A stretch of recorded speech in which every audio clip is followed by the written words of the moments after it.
Mugamba muti abagala abalungi abeekumira kusenga page 256 mbaniriza ati nate olunaku olwaleero kansubira muli bulungi yona gye musinziira okubeera nga mundaba oba nga mumpuliriza. Olunaku olwaleero tugenda kuyigga ku ngeri gye tusobola okuwangaalira mu mmana. Mwe abasajja abalina ekizibu nabagamba waliwo embeera nnyingi, obukodyo bungi, amalagala, ebintu bingi nnyo by'osobola okubeera ng'okola n'obeera ng'osobola okuwangaalira ddala mu mmana. Mwe abantu abali awo nga munnange okimanyi bulungi nti tomalaako teweesobola, ojja kwekwata embeera eno obeere ng'osobola okuwangaala ne munno abeere nga yeenyumiriza mu mbeera y'okwezina ng'ali naawe. Ekisookera ddala ky'olina okubeera ng'otegeera oba ng'omanya gwe omusajja strugglinga n'omukira, simanya nze tegulina maanyi, simanya ngwa mangu, simanya senga nze omukazi muzina kamusiddangulu, kano ka vidiyo kakogo omukyala bw'okawulira ddi yakafuwaadingire mu kisajjawo omugambe hani wuliriza twetereeze. Temuswala kubuulira basajja bammwe nti tebamalaako, mulekerawo okubalimbalimba. Omusajja gy'okoma omuwagaawaga ng'omulaga nti amalako nga tetamalaako, gwe weettira akatale, sinakwettira akatale, weemalako kaŋŋame nti tofuna ky'olina kufuna. Yalinza okuba nga munnange akuzina eddakiika 5 naye ng'asammula. Naye gwe bakuleka mu bbanga buli ssaawa omusajja n'akuyingizaamu omukira n'akuleka ng'oyaggayagga, n'akuleka ng'owankawanka, naye nga gw'owoza kimu nsaba musajja sisabala mugamba ddi yamugambe ategeere. Mugambe ategeere nti ebintu byakola munnange tebiriimu yadde maanyi. Akakodyo akasooka k'osobola okukozesa abasajja ng'okimanyi bulungi nti omukira gwo gugwa mangu ng'oyingidde mu mmana. Mukwano toddamu kuzina mmana nga omukira ogumaliddeyo. Buli gw'oyingiza omukira n'oguyingiza naye ogumalirayo nti gonna gonna ngusonseseyo bwe pa ngumaliddeyo, ogenda kwesanga nti akasolo ko kacamuka era n'ogwa mangu. Naye buli bw'ozina emmana nga omukira ozinisaako kitundu nti bw'oyingira kakasa nti nnyingidde inchi nga 2-3 then komaawo, toyingira nnyo, topakuka, tekyetaagisa. In fact teweetaaga kubeera ng'oyingira ezo zonna ng'oyingira wenna tekikwetaagisa. Zina mpola mpola, oyingire mpola mpola, omwagalwa wajja kuba ng'anyumirwa ate naawe ogenda kuba ng'onyumirwa mu mbeera efaanaganako bwetyo.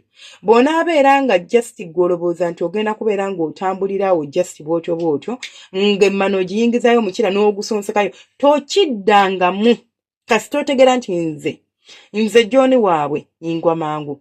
Embolo bw'ogiyingiza mu mmana bw'oti kakasa nti oyingizaayo inchi nga 2-3 kati otandika okumuzinira awo ate ng'omuzina mpola mpola. Muzinireko awo ng'omuzinayo eddakiika zo nga 2 oba 1, then olyoka oguyingiza ate nga oguyingiza mpola mpola. Nti nenziramu ne nnyingiza inchi 3 ne muzinirako awo ne mala ne muyingiza ne muzinira ddala. Naye bw'onaayingira ne full force embolo n'ogisogayo yonna, ogenda kwesanga ng'omwagalwawo munnange tanyumiddwa, ogenda kwesanga ng'omwagalwawo omuleseemu looko, ogenda sanga ng'omaze mangu kubanga oyingidde wenna. Kati akasolo ne kacamuka ne kabeera excited, stimulation ebeera nnyingi, ekigenda okuguleetera okubeera nga gugwa mangu ate gw'obeere nga munnange tonyumirwa ng'ate n'omwagalwawo tanyumirwa. So weegendereze, osobola okwezula n'omanya nti kino kye nsobola okubeera nga nkola nga nze nembeera nga neetereeza, nembeera ng'omwagalwa wange munnange ate sigenda kubeera nga mulekerera oba nga muleetera okubeera nga simalaako.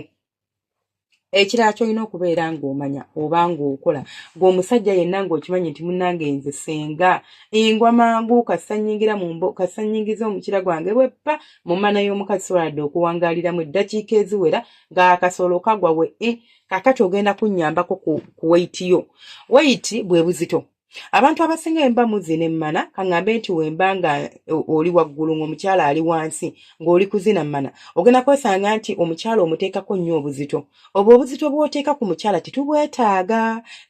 Naddala bw'owulira nti onaatera okumala nti ndikuzina naatera okumala, kubanga buli bwe weebaka n'onteekako obuzito ogenda kwesanga nti ekitundu kyange kino ekya wansi obuzito obukirimu ba tension ekirimu egenda kubeera ng'endeetera okusammula amangu. Kati wema njagala controllinga ku tension yange nze nganze, nja kubeera nga obuzito bwange mbushifutinga. Nshiftinga obuzito ntya nti ngenda kubeera nga kaŋŋambe mbadde ndi ku mukazi muzina ngenda mbadde nsimbi emikono naye nga ngisimbye straight, ngenda kubeera nga nzikakkana. Kati emikono gyange mbeere nga agyebasizza, ngisimbe nga ngyebasizza ku buliri bw'enti. kwagamba engeri ennyangu gye nsobola okinyonyola omuntu akola exercise oba omanyi engeri gye tukolamu planks like engeri gye bakolamu planks bw'obeera oba ng'omuntu agenda okukajjuza nti ogenda kukola press up naye ng'ate emikono osimbyewo mukono gwo si bibatu osimbyewo mukono gwo then ne weebaka waggulu w'omukyala kati n'osooka osimba omukyala ne gusigalamu mu mmana naye nga tegutambula nga gurelaxinze nga toguggyeeyo nga tegutambula jjukira obadde onaatera okusammula n'okkakkana n'osooka ogulekako mu mbeera eyo okumalayo kale seconds nga 3 oba 4 ne bw'oba tuwezezza ddakiika n'olyoka oddamu n'oguyingiza mpolampola ng'owulira kiri eri kiyise kubanga buno obwagazi bw'oyina oba ekyoyo ky'oyina ekyokwagala okusammula munnange kigenda kuyita bw'okakasa nti ekyoyo ekyo kiyise awo osobola okuddamu n'ozina emmanayo bulungi nnyo nga tewaliiwo kikusumbuwa yadde n'omulundi n'ogumu weiti eno gy'oba oggyeewo like oba ogijje wansi mu bisambi oba ng'ogijje wano arawundi wano mu kiwato kyo kati ogimuvinze waggulu eri eno mu mikono oba mu kifuba kyo ogenda kuba tosammula akakodyo akalala keeka okubeera nti tokkiriza mukazi takinga control. Kano akantu kasobola okukola mu ngeri za mirundi ebiri njagala ontegeere bulungi osobola okukakozesa ng'omukazi yateekeze control naye nga ggwe ali waggulu like nga gwe relaxinze but oba omanyi nti mmala mangu osobola okuleka tokkiriza wengamba tokkiriza mukazi takinga control like omukazi osobola okuba ng'omuzina nga naye bw'ayenyeenya akyusa ekiwato asikina kwegamba ng'ali very hype ali mu muudu nnyo n'akulemesa okubeera nga noba n'akujja ku mulama kantwale bwentyo n'otandika okutambulira ku peesi y'omukazi omukazi si yakuzina but olitambulira ku peesi y'omukazi kati nze saagala obeere ng'otambulira ku peesi y'omukyala njagala otambulire ku peesi yo gwe tambulira ku biiti yo omukyala ne bw'aba asikina atya ng'okimanyi bulungi nti nze sina maanyi ga kisajja tokyusa kubanga bw'onaakyuka kitegeeza ogenda kubeera ng'okola ki ng'otandika okuzina supiidi bw'asikina n'aleekaana ng'oyongeza supiidi bw'oyongeza supiidi kitegeeza ki ogenda kwesanga ng'osammula mangu ekigenda okubeera nga kikukosa ate si kyoyagala oyagala obeere ng'owangaala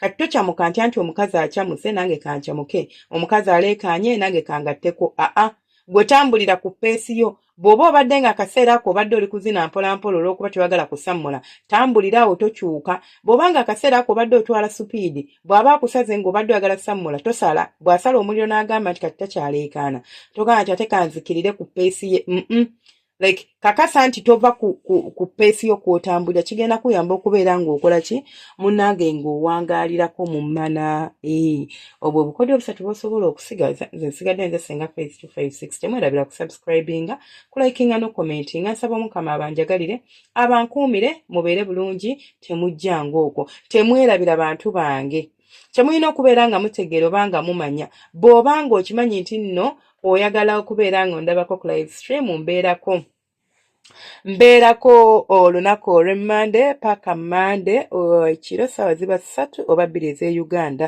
kyokka tubeerako emisana ku ssaawa 2 ku YouTube kuno ate ntuddamu ne tubeerako emisana ku makya ssaawa 2 emisana ku ssaawa 7 tulina channel yaffe endala eyitibwa Story Hub Luganda bannange musobola okugendayo ne musubscribinga ne tubeera nga ate tusobola okubeera nga nayo eyo nteekayo bu story oba obuboozi tusomesaayo ebyobuwangwa ennono obuvo n'obuddo bwa Buganda emboozi ezikwatagana ku bantu aba bulijjo ne mbanyumiza ebiboozi ebya ddala nno ne tujjamu ekyokuyiga mubeere bulungi akuuma atakuumira mpeera mweraba.